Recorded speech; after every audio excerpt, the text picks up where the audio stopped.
The biofuel sector in India is experiencing a surge of excitement following critical announcements from the government aimed at enhancing fuel options.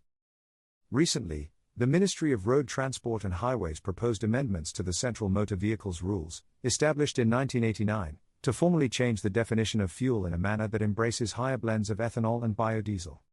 This draft notification has sparked considerable optimism within the industry, as it proposes the inclusion of E85, an 85% ethanol and 15% petrol blend, as well as E100, which consists of pure ethanol. Furthermore, the classification of biodiesel is set to extend to be 100 or 100% biodiesel, augmenting the renewable energy landscape in transportation. The reaction from key stakeholders has been overwhelmingly positive. Arushi Jain, the Joint Secretary of the Grain Ethanol Manufacturers Association, expressed delight over this initiative, recognizing its significance in promoting energy security. She highlighted that the global conflicts leading to rising petroleum prices have made it increasingly important for India to focus on self-reliance.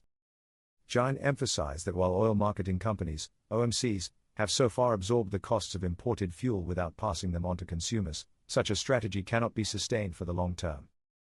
The transition toward greater ethanol blending, particularly with E85 and E100, is seen as a viable and strategic move that can yield substantial economic benefits for the nation. Sachin Malusare, the director of Fuelbrains India Private Limited, also weighed in on the matter, noting that the draft notification is instrumental in accelerating the development of flex fuel vehicles, which are designed to utilize these higher ethanol blends. This shift is anticipated to not only increase the consumption of renewable fuels but also contribute to a marked reduction in the carbon footprint associated with transportation. Moreover, it holds the potential to lessen India's dependence on crude oil imports while simultaneously boosting farmers' incomes by providing them with new markets for ethanol production. Malusare pointed out, however, that the actual success of this initiative hinges on two critical factors: the affordability of flex fuel vehicles for consumers and the retail pricing of biofuels. He stressed the importance of addressing the GST on these vehicles and on ethanol when purchased by users outside of OMCs, as lowering these taxes could facilitate faster adoption rates of flex fuel vehicles across the country.